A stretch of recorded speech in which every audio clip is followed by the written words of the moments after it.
Hello, Soulpath fam. Desiree here with Soulpath Astrology, and welcome to the channel.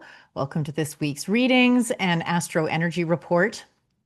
If you are a returning patron, thank you. It is always a pleasure to see you again. And if you're new to the channel, welcome. This is a place where we explore my own messy life, using it as an example, where we chat about the astrology energy that's going on and how we can use that in embodied, real, down to earth practices to help ourselves step into the next greatest version of ourselves, whatever is on the cusp of wanting to become. This is what this channel is all about. So, with that in mind, let's jump in with this week's energy report. First of all, I'm going to backtrack a little bit and talk about this past weekend. The 20th, 21st was the solstice, the summer solstice in the northern hemisphere, winter in the southern hemisphere. We'll call it the Cancer solstice. Solstices and equinoxes are always major turning points in the seasonal astrological energetic calendar. This weekend was intense, without revealing way too many details. What many of you might have been finding is that old patterns were coming up for reevaluation. Maybe there was some situations that you have outgrown, some patterns of behavior and old habits. So perhaps maybe you have a way of being with anxiety, with stress, with mismatch, misalignments that historically you have talked yourself out of. Perhaps you have used some sort of substance to get yourself through them to dull the edge of the discomfort that they were bringing for you. That this weekend, whether because you've sobered up or because you've been doing a bunch of inner work or because you have a new therapist or whatever your tools are that you have been using to help yourself strengthen your connection to your inner guidance system and to your authenticity, you made a different choice this weekend, and that choice has actually resulted in an explosion of whether it's like a really exothermic explosion or more of an internalized endothermic implosion, but of something big, of shifts and changes, of releasing a pattern that is no longer serving you, that has been holding you back for a very long time. And there's this deep invitation also with the other astrology that's going on over the next week of really stepping into this softness, this nurturing of slowing down, because what we've got is a lot of Cancer energy. So Jupiter is going cazimi on the 24th. That means it's conjunct the sun. So it's lighting up. Jupiter expands whatever it touches, and the sun represents our conscious awareness. The sun is our self-expression. The sun is it's our light. Yeah. So we have Jupiter, it's the luckiest day of the year, touching this, lighting it up there exactly at the same degree. Right. And this is a really potent time to expand and open to what your next evolutionary expression is. And I know that sounds a little bit grandiose, but this is grandiose. All of 2025 is this crazy year of shedding what no longer fits, of stepping into what is coming online for you, of shedding and releasing or liberating whatever patterns have been. Maybe they served you at some point. We don't even need to vilify this stuff. And we're going to talk about that more when I get into the card reading part. But right now, it's like, what is most alive? And can you quiet yourself? Cancer energy. The new moon is tomorrow on the 25th in Cancer. This is new beginnings, right? So go within. I've been doing a lot of personal card readings for myself, and I keep getting the Four of Swords. And that is about nesting. It's about going within. It's about quieting the mind, about turning off all of that external this and like arriving for yourself, because there's something deep within you that energetically is being called into becoming. It's being called into its expression. Jupiter, Sun conjunct in Cancer. This is so beautiful. It's so loving. It's so nurturing. It's pointing towards collaborating. You know, it's not survival of the fittest, it's survival of the most collaborative, right? Survival of the most creative, and doing so in a way that is loving and embodied and works like in harmony and in concert with everything. This is the big thing. And there's this really cool invitation right now, energetically, to be stepping into surrender. So this isn't about figuring out what your next step is or figuring out what your gift is. It's about in that Cancerian nest space, softening into asking, surrender. Hey, soul, what's next for me? Hey, soul, how can I best show up for you in service to your soul's higher wisdom, not your mind, not your ego, not the roles that you've adopted over the years, not the ideas of who you're supposed to be or what you think you're supposed to be. What's actually in there? What is actually wanting? And there is this really interesting interplay of control, right? Because it's like, is this just about sitting back and letting life happen to you? Absolutely not. But it's about attributing where your power of locus actually resides. Because, like science, initially it started out all curious about nature, right? It was just curious. How do you work nature? You're so cool. And then somewhere along the line, it shifted into, well, if I understand it enough, then I can manipulate it. I can control it. I can improve upon it with my intellect, and it seems like every advancement that we've made from that standpoint has just required more side effect mitigation and more innovation to attend to the side effects of the things that began when we started to think that we knew better than nature. And what's arriving right now in this space is a return to recognizing nature's deeper wisdom and our capacity to connect to that and be in service from curiosity, from creativity, from collaboration. So rather than power over nature, this is about surrendering into our greatest nature. So there's that. There is the astro weather for this week. There's a lot more interesting stuff coming up this weekend. Again, without overdoing it with the details of it, just understand that right now, especially midweek into like Thursday, like really enjoy nesting. It's okay if you're feeling cocoony. It's okay if you're recognizing you're in some kind of a transitionary state. And with that, let's jump into the cards because they are so in alignment with the energy of this week's Astros. So if this was you, this is card number one. This is the one that is going to resonate perhaps the highest and strongest with you. You have the Six of Cups reversed. So the Six of Cups is about the past. When it's upright, it's like warm fuzzies nostalgia. Reversed, this is so what's interesting. I was contemplating these cards before starting the video, and what came to me was the caterpillar. So when the caterpillar goes into its chrysalis, it dissolves into this goo, and then there's an imaginal cell that, like, nobody really understands why or when, but something triggers it to start the process of creating all of that genetic material into the shape of a butterfly, and then it just sort of unfolds, and then ta-da, you've got a butterfly. But imagine if that caterpillar, whilst it was beginning to dissolve into goo, started getting really obsessive about its past in its good old days of the caterpillar life.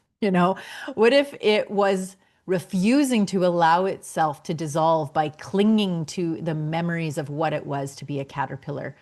Or conversely, trying so hard to force the forward momentum into butterflyhood that it has to vilify its past and make it bad in order to surrender or release or let go of all of that. And so what's happening with this card is this invitation into the present moment. Let go of the past.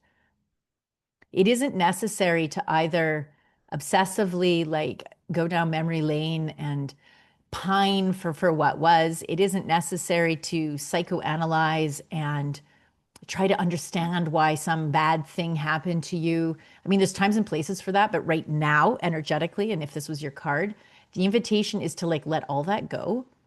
Just be in your energetic goo and quiet yourself down and see if you can find that imaginal cell, the pulse of that imaginal cell within yourself. What is longing to become in this present moment? What version of you is ready to come online that you can become in service to? And how do we manifest that? What if it isn't a forceful thing as much as it is an alignment thing? It's an attuning to what's already there thing.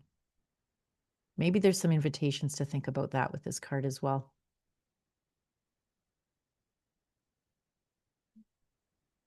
And with anything to do with the past, there's going to be an element of grief.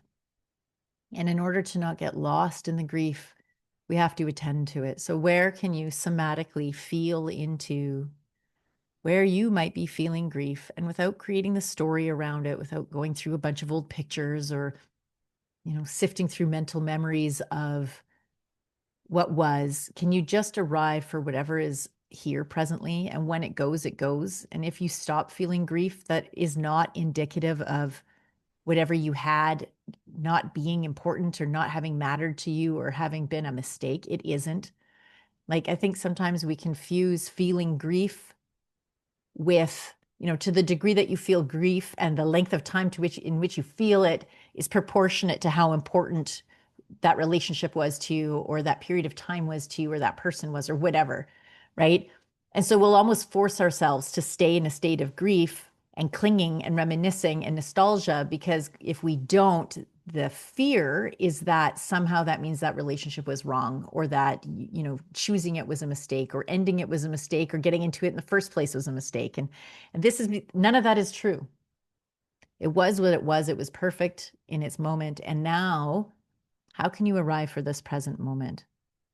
And maybe a really tangible, easy exercise, well, easy, but straightforward, not woo-woo-y exercise to do is to write down 3 things that you fear regarding your past that they may repeat. Or maybe, like I said, you fear that it was a mistake. So write that down. I'm afraid that starting that relationship was a mistake, right? I'm afraid that ending that mistake was a mistake, right? I fear I can't trust my own inner guidance because I felt so certain of a thing, but then it didn't have the happily ever after outcome I was expecting. So I fear that maybe I can't trust my instincts to that end. Maybe it's, these sorts of things. Anyways, write those down and burn them in a fire safe container in a safe way, but burn them and let those ashes, let that leave you. Own it, acknowledge it, see it in black and white, and have a little ritual, especially tomorrow on the new moon would be such a beautiful time to do this. Have a little ritual of liberating that from your energy body. You're always exactly where you're meant to be. You cannot screw this up. I promise. And there are no missteps. Okay. Card number 2, if this was your selection, this is what you've got. The wand, the ace, I was going to say the first wand, which it is. The wand, the ace of wands. This card is new beginnings. It's inspired ideas. It's divine inspo. It's lucky, out of the blue kind of poof inspiration that maybe finds you in the shower, or when you're just like, staring off into space, or just as you're about to fall asleep. This card is asking you to act on those inspirations. So expect to receive some. Maybe this is a new idea, a new self-concept, that what we've just been talking about. What is it within you? What's this evolutionary edge point that's coming online? What is that? And how can you step more fully into that? How can you express it, own it, embody it, arrive for it? Right, this is what this one of wands, the ace of wands, is asking us into. There's a freshness with it. And wands is about creativity. It's about divine inspiration. It's the divinity and creativity, and that, like, that energetic place of, like, where do ideas come from? Like, where does actually creative ideas come from? Where is that? That's what the wands points towards. And the ace is like, you've got a direct line on that, and you're receiving inspiration and fresh ideas and fresh self-concepts and opportunities to act on that and to embody those and to become them at this point, right? And so how cool, because that lines up so nice with the Six of Cups, right? There's this release the past, step into this beautifully inspired present moment, recognizing there's newness. There's going to be a new way of seeing, feeling, smelling, tasting, expressing, being in the world for you. And in these crazy, chaotic times, like, I mean, the world stage is wild. What can you do, right? As a single person, as this one individual in a sea of millions with, I'm assuming, little power. You're probably not pulling, you're not running any countries. Maybe I have country runners watch. If you are, please tap into your inner guidance system. Tap into, how can I align with divine, heart-led, soul-led inspiration?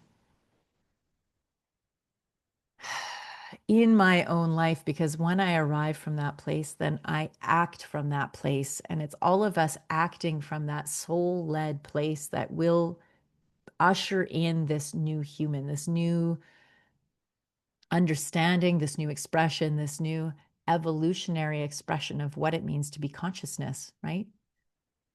So it's very exciting and it's very creative, and be playful with it. I mean, that's where we find it, is in the playfulness and the lightheartedness. And maybe you need to dance or go make funny sounds with your voice, or I don't know, do silly shapes with your body, but just find a way to allow in some newness, to break yourself out of a habit or a pattern, and to allow in the next evolution of yourself. Okay. Moving on to the third card. How do you do all of that? Well, conveniently, the third card answers that for us. And we got the Hierophant, which is the fifth in the major arcana. Major arcana is always a big deal. The Hierophant is this invitation into divinity. It's an invitation into your own deep leadership that is connected to your soul. Like, this is the God within you. This is that part of you that is the conduit or the intermediary, or is the channel between the sort of higher, greater, more perspective version of all of the things and your human expression of it. And there's this beautiful invitation into your heart, into your soul, into, again, using the energy of the week to quiet, create some safe, sacred, soft places in your day where you can just surrender into the experience of being held by the life itself, by divinity, where there's no doing, there's no expectation. Maybe nothing happens in that space. Maybe you set a timer for an hour and a half, and, like, low key, you're hoping to be inspired by something. And so you kind of go into it with that as an expectation. And maybe in that hour and a half, nothing happens. It's like everything you can do, nothing happens.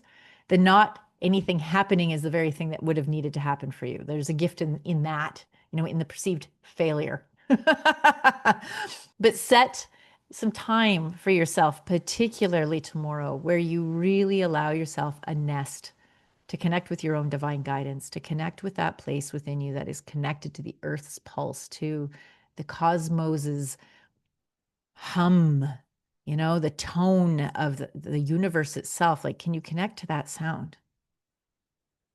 I had an experience this weekend of connecting to that sound. And it was at once like so familiar, like, oh, I've been hearing this since I was a child. And then at the same time, it was just an interesting experience of coming home in a way. So can you connect to that sound yourself? Where's your happy place? What do you do for nervous system regulation? Like, that's what this week is calling for, is cultivating a sweet spot of regulated nervous system so that you can connect to the Hierophant energy, so that you can connect to the archetype of leadership and safety and divine wisdom. Like, there's structure in the Hierophant, but it's in a supportive way. So how can you connect with that tradition of structure and support, where you can find your own inner wellspring of spiritual expression and deep self-knowing? And this is knowing with a G, like gnosis, like when you feel it in your body. This is really, like, at its highest octave, what the Hierophant represents. Like, at its lowest octave, it's more like rigid and like dogmatic, but it's at its highest octave, it's this gnosis. It's just this deep felt sense of certainty, right? So not dogma, because we cling to dogma for certainty, right? For predictability, but actually, right? There's a deep felt sense of safety when you allow evolution to evolve, when you arrive for the truth, not dogma, but the truth. And the truth, you feel it. It's a knowing with that G. It's a body felt knowing. So that's how you know, are you being divinely inspired, or is your head forcing you? Does it feel fearful? Does it feel crunchy? Is there some urgency around it? Then that's like urgency, not in a, oh, I can't wait to do this, but urgency is as in, I better hurry up and do it. That's your head thinking about it. If it's more of an excitement, if it's more of a deep felt sense of knowing, and And sometimes things are scary because he's a guardian of the rites of passage. So if this is your card, you are going through a rite of passage. You're going through your one way of being into the next. You're moving out of the schmooky, gross, cocoony phase of like being schmeg into the actual butterfly shape. And you've chosen this as a specific time for you to step into this. And so, how can you arrive for you as you move through this rite of passage, as you're initiated into this next evolutionary expression of yourself? And can you keep slowing down as much as you need to? Interestingly, because the sun is going through gate 52, which has to do with divine timing. It has to, this is human design, having to slow down, connect to the Hierophant, connect to your inner guidance system. Use this Cancer energy to go within and slow down and attune to what's true for you. Okay. Loved that. Love you guys. I hope that this landed. I'm sending you so much love and compassion and understanding if you too are going through some really big shifts and changes. We've chosen to incarnate at the most interesting time. It's so potent, isn't it? This day and age in human history and in the energies of everything that's happening, where we're sort of one part in the past, that Six of Cards, one part in the future, and we're having to hold this, the dichotomy of that, like the also and expand our capacity to hold that and regulate our nervous system and allow our spine and our energy body to grow its capacity to hold more energy, because this is part of the evolutionary process. And if you want some help with that, if you want some exercises, I would love to. We can book a reading. You can find a link for both of that, card reading or a full soul path reading, in the description and as one of the pinned comments. And always, you guys, if you love these, please like it. Subscribe to the channel. If you haven't, share with your friends. It means a lot and helps the channel grow, helps the love spread. In the meantime, know that I love you so damn much. You're doing fucking great. And I will see you next Tuesday.